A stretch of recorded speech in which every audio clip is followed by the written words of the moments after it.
गुरुजी, आपण न्यायालयात जाऊया, मोठ्यातल्या मोठ्या न्यायालयात जाऊ आणि त्या लोकांच्या विरोधात खटला दाखल करू की असं कोणालाच ते समाजातून बहिष्कृत करू शकत नाही. असे करू नकोस भीम, हा उपाय योग्य नाही आहे. तर मग काय करू गुरुजी? मशाल घेऊन पुढे चालण्याचा मार्ग तुझा चांगला आहे, परंतु जेव्हा वादळ जोराचे असेल तेव्हा मशाल घेऊन पुढे चालण्यापेक्षा देखील महत्वाचं आहे त्या मशालीला विझण्यापासून वाचवणे. कारण जर आधी मशालच विझली तर मग वादळासोबत पण लढण्याचा काय उपयोग? म्हणजे गुरुजी, आपल्याला त्या लोकांचं सर्व म्हणणं मान्य करावं लागेल. मान्य करावे लागेल भीमराव, मान्य करावे लागेल तुला. बहिष्कृत लोकांसाठी जेवढे पण नियम बनले आहेत ते सर्व या कागदामध्ये आहेत. याला लक्षपूर्वक वाच आणि मान्य कर. आणि जर नियमांचे उल्लंघन केलेस तर आमचे लाखो लोक तुला मुंबईमधून लांब घेऊन जातील, समुद्रात किंवा कुठेही घेऊन जातील, माहीत सुद्धा नाही पडणार.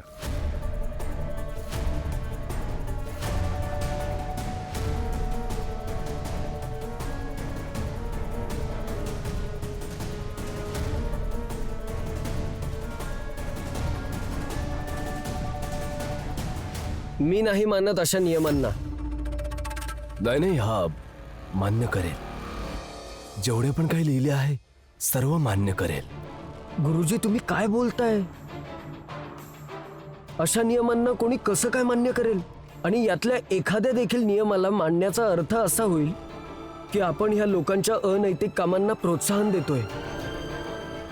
मी नाही मान्य करत अशा नियमांना. भीम, ही तुझ्या गुरुची आज्ञा आहे. आता तू याच्या पुढे एक शब्द देखील नाही बोलणार. सुंदर, अति सुंदर गुरुजी. योग्य बोलतात लोक की शिष्यासोबत गुरुचे होणे खूप गरजेचे आहे. धन्यवाद गुरुजी, खूप खूप धन्यवाद. येतो मी, पण लक्षात ठेव भीमराव, या कागदात लिहिलेला एक जरी नियम नाही पाळला तर शिक्षा मिळेल. चला.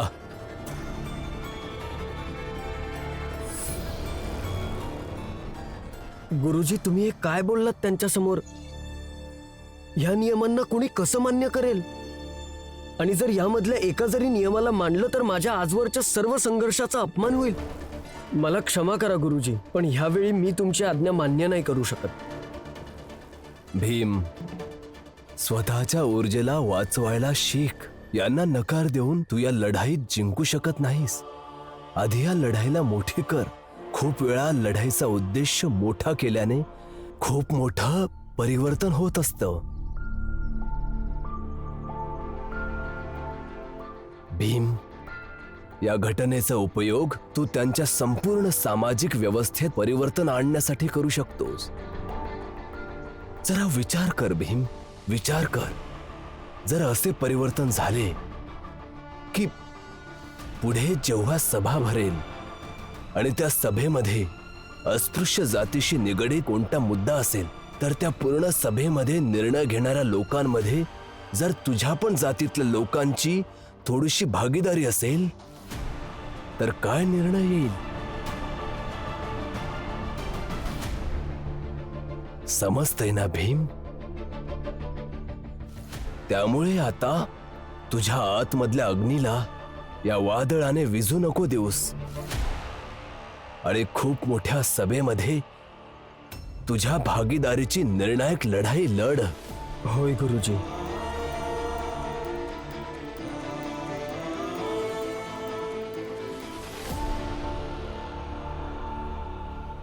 कुठं भेटणार भीम? मला वाटतं ते केळवस्कर गुरुजींकडे गेले असतील. मग आपण त्यांच्या घराकडे जाऊन बघू. हा, चला.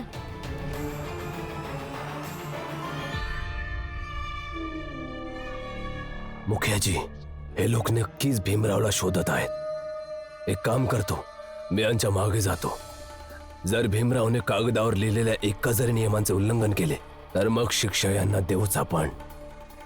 जा आणि लक्ष ठेवा, हा भीम ज्या पद्धतीचा आहे ना तो नियम नक्कीच तोडेल. मग आपण बरोबर पकडू. मग मुंबईमधून बाहेर जाण्याचा मार्ग देखील.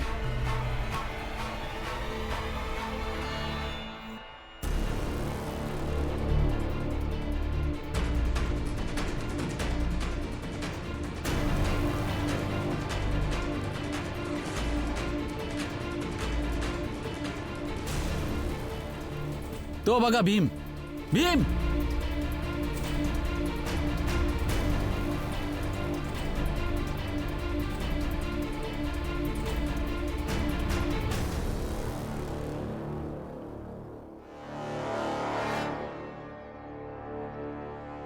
तो कागदात तर स्पष्टपणे लिहिले आहे की जर समाजातल्या लोकांसोबत बोलायचं असेल तर भीमरावला कमीत कमी 10 पावलं लांब उभे राहून बोलावे लागेल. जर का बोलण्याच्या नादात हे लोक भीमरावच्या 10 पावले जरी जवळ आलेत तर मग भीमरावच्या द्वारे आपल्या नियमांचे उल्लंघन होईल. चांगलं आहे. तेव्हाच तर भीमरावला शिक्षा देणार आम्ही. चांगला आहे. या या या.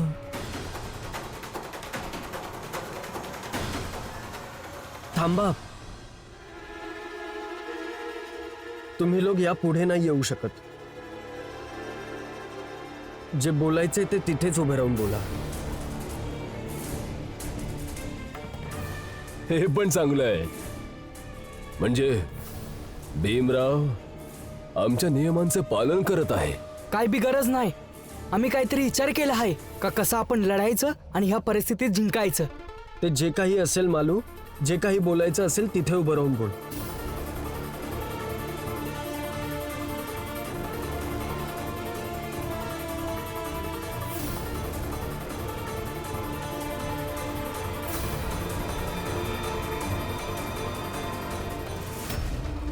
कोणी ना कोणी माझ्यावर पहारा नक्कीच देत असेल. आणि केळुसकर गुरुजी बरोबर बोलत होते की मला ही लढाई मोठी केलीच पाहिजे. पण आम्हाला तुमच्याशी बोलायचं आहे.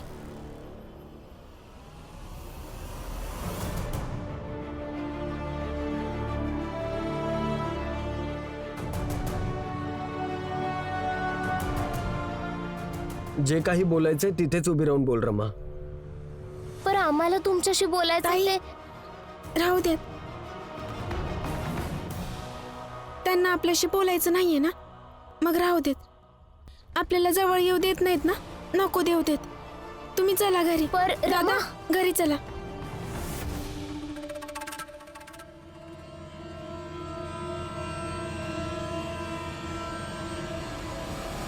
वहिनी, वहिनी थांबा की.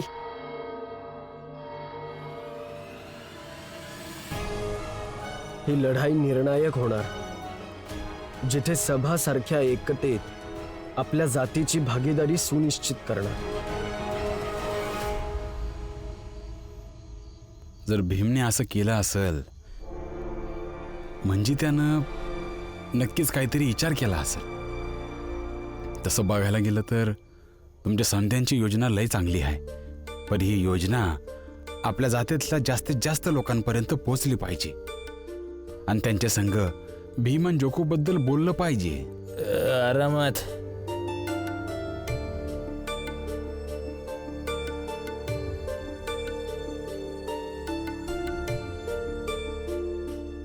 रामजी, भीमरावचं काय झालं? सांग त्याच्याबद्दल काही सांग. रामजी एवढा शांत बसला हाय आपल्या एका पोरासंग, तर याचा अर्थ ह्योच झाला ना की तो दुसऱ्या पोराबद्दल बोलत हाय. शांत तर आहे, पर गर्व बी लय वाटत आहे. अन आनंद भी हाय का जर भीम जोक संघ हाय तर कुठल्या बी परिस्थितीत जोखूचं काय बी वाईट नाही होऊ देणार.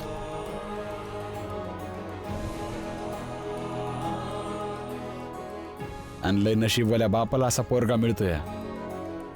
जो अशी लढाई लढतो. पण ही गोष्ट ह्या लोकांनी नाही समजणार. अरे काय लढाई लढणार त्यो? अरे त्यो आयुष्यभर भटकतच राहील. समाजातून बहिष्कृत झालेला माणूस किती दिवस जिवंत राहतो हं? तेव्हा हा भीमराव जगल. बघा एक दिवस कुठं ना कुठं हा भीमराव पण मेलेला सापडल. हितेश काका,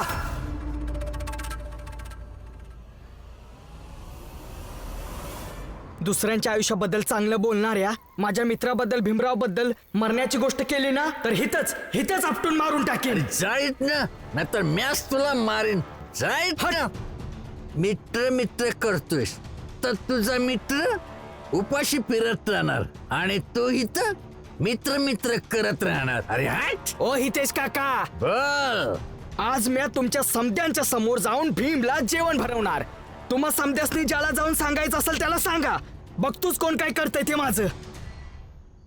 रमावहिनी, रमावहिनी, काय झालं? रमावहिनी, स्वयंपाक झाला तर सांगा. आज मी भीमसाठी जेवण घेऊन जाणार आणि भीमला जेवण भरवूनच येणार. बघतोच कोण काय करतंय ते माझं.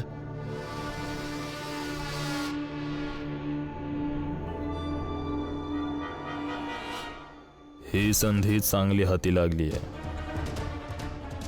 रस्त्यातच तुला मारून टाकतो. आज तू मरणार मालोजी.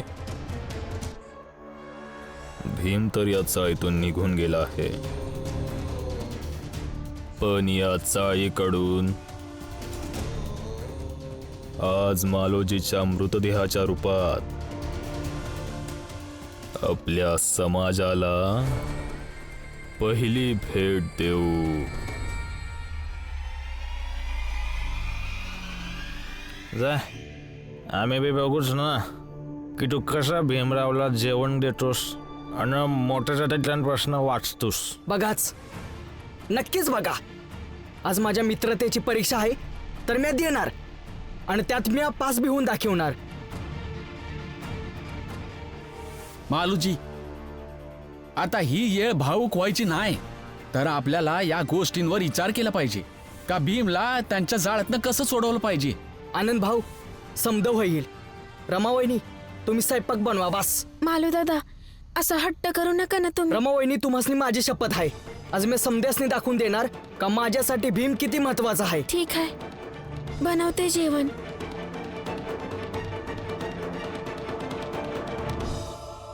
मग ठीक आहे, बघूयात की आज मालोजी व्यवस्थित चाळीत येतो का नाही. मालोजी, हे नग करूस, नाहीतर ते लोक पुन्हा तुला पकडून आपल्या जुन्या मुद्द्यांचा राग काढतील. नंदू दादा, तुम्ही लय स्वार्थी माणूस आहे सा. ज्या भीमच्यामुळे मी आज जिवंत आहे त्याच्यासाठी एवढं संकट बी नाही उचलू शकत. मैत्रीच्या ह्या लढाईत मी मागं पडू.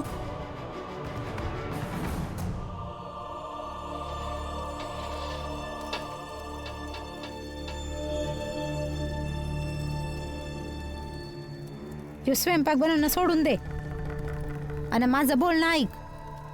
आपल्या नवऱ्या संग पळून जाईत ना. म्या भुसावळमध्ये एकाला ओळखते, तिथंच राहा. इथं राहालास तर माहित नाही ते लोक भीम संग काय काय करतील आणि शेवट काय होईल. अंत चांगलाच होणार समध्यांचा, त्यांचा पण आणि सामाजिक लढाईचा पण. असं काय करणार भीम का समजा चांगलंच होईल आणि ते बी असं भटकत भटकत.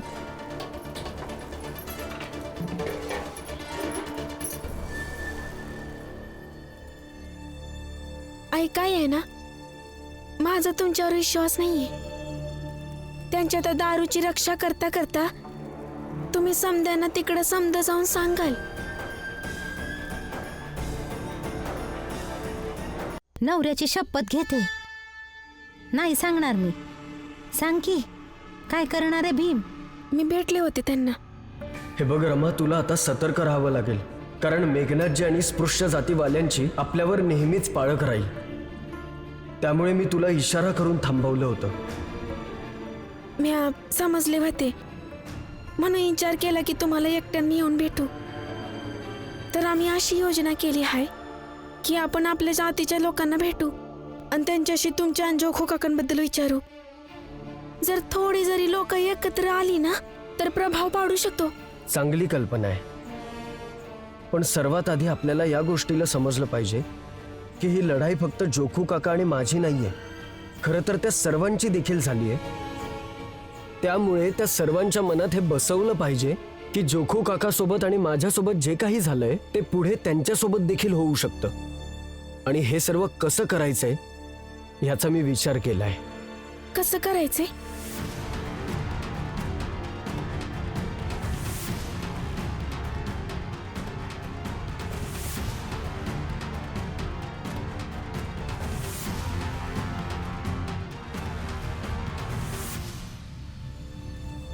एवढं सोपं आहे का हे समजा करणं? अगं आगी संग खेळत आहे तुझा नवरा, आणि यावेळी तो नक्कीच जळल, आणि त्याच्या संग तुम्ही लोक बी जळाल. आई, आगीत जळल्यावर सोनं चमकते ना. मुलगा आहे तो तुमचा. माझ्या आधी तुम्ही त्यांच्यासोबत होतात, पण त्यांना कधी समजायचा तुम्ही विचारच नाही केला. पण मी समजते. हा, पण कदाचित पूर्ण नसेल समजत मी, पण जेवढं बी समजते ना त्यावरून सिद्ध होतं की भीमराव आंबेडकर कोणी सामान्य माणूस नाही. आज नाही तर उद्या ते इतके मोठे होतील की लोक त्यांच्याबद्दल बोलतील. माहित नाही लोकांपर्यंत कोणत्या गोष्टी पोचतील किंवा पोचतील की नाही. पण हा, तुम्ही आणि मी दोघे या गोष्टीला साक्षीदार आहे की भीमराव आंबेडकर एकेकाळी म्हणून बहिष्कृत केले गेले कारण ते समाजाच्या व्यवस्थेत बदलाव करू इच्छित होते. असं कधीच नाही होणार. होणार आई, नक्की होणार. आणि तुम्ही बी बघणार. आणि हा, नवऱ्याची शपथ घेतली तुम्ही, कोणाला सांगू नका.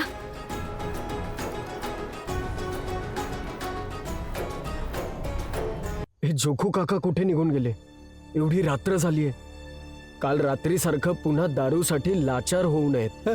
दया करा माझ्यावर, माझ्यावर दया करा, दया करा माझ्यावर. जराशी दारू द्या मला. जेवाय नाही दिली तर चालेल, फक्त जराशी दारू द्या मला. द्या मला दारू. भीमरावला जाऊन सांग तुला दारू पाजायला, त्यामुळेच तुझी ही दशा झाली आहे. जा इथून, चल. भाऊ, जराशी द्या, जराशी मला द्या दारू, जराशी द्या मला. जोखू काका, काय हे सर्व? परिस्थिती पाहिली आहे तुम्ही स्वतःची. दारूने किती लाचार बनवलंय तुम्हाला. मला या समजा नाही माहित. मला तर फक्त एवढं माहित आहे काय, मला फक्त दारू पाहिजे मला. कोणाकोण मागून घे. जा इथं. मागा पण कोणी देणार नाही दारू तुम्हाला. दारूची वाईट सवय लागली आहे तुम्हाला, पण तुम्हाला सोडवायचं असेल तर सुटू शकते. दारूनं काय मी नाही केलंय भीमराव. समजा तुझ्यामुळं झालाय. तुझ्यामुळंच कोणी माझी मदत नाही करत आहे. का केलंस असं तू माझ्या संग? तू माझी साथ नसती दिलीस तर किती बरं झालं असतं. चांगलंय. जेव्हा मी तुम्हाला जेवण भरवलं तेव्हा भीमराव तर चांगला होता, आता भीमराव वाईट झाला. अशा परिस्थितीनुसार माणूस चांगल्याचा वाईट नाही होत जोखू काका. मला ते समजा नाही माहित. मला दारू पाहिजे. मला दारू द्या. कोणी नाही देणार दारू. मला दारू द्या. मला थोडीशी दारू द्या प्यायला. द्या ना दादा. मी बोललो ना, कोणीही दारू देणार नाही तुम्हाला. त्या लोकांना तुम्हाला फक्त संकटात घालवायचं आहे, बाकी काही नाही. मला तर नका समजस तू. समजला? जायत ना. मी कोणाकडनं बी दारू मागतो. मला कोणी बी देतोय आता दारू. हो, मागा, बघा कोणी देतंय का.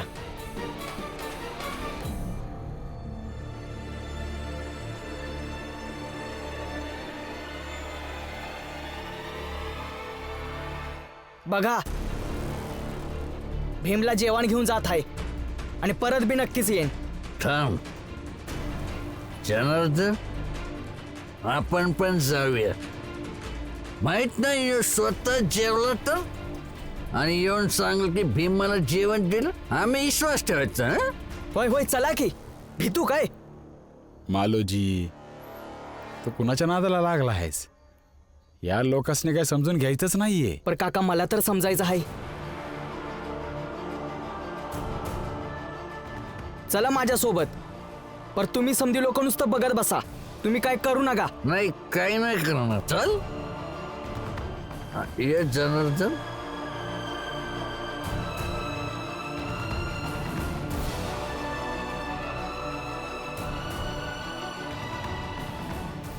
मालोजी भीमला जीवन द्यायला तर गेला आहे, पण मालोजी बी त्या लोकांच्या पसरलेल्या जाळ्यात फसू नये.